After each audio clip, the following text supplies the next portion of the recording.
చూడండి పప్పు ఆల్మోస్ట్ ఉడకడానికి వచ్చింది. ఇంకా కొంచెం ఉడకాలి. మనం సరిపడా కారం వేస్తున్నాను నేను దీంట్లో. మీరు పచ్చిమిర్చి కూడా వాడచ్చు, లేని పక్షంలో కారం పొడి కూడా వేసుకోవచ్చు. ఉప్పు కొంత వేసినాను, ఇంకా కొంచెం వేస్తాను.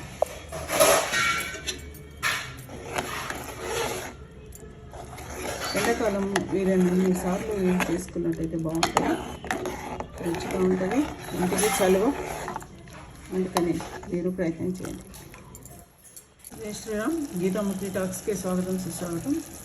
నేను మీకు ఈరోజు ఎండాకాలంలో మనకు అందరికీ మామిడికాయల సీజన్ ఇష్టమైనది.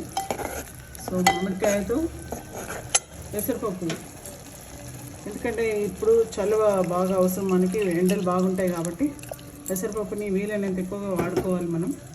దాంట్లో భాగంగా ఇవాళ నేను మీకు పప్పు ఎలా చేయాలో చూపిస్తున్నాను. ఇప్పుడు మామిడికాయలు తాలింపు వేసి మెత్తగా ఉడికిన తర్వాత కొద్దిగా కడిగేసి నానబెట్టిన పెసరపప్పు వేస్తున్నాను నేను.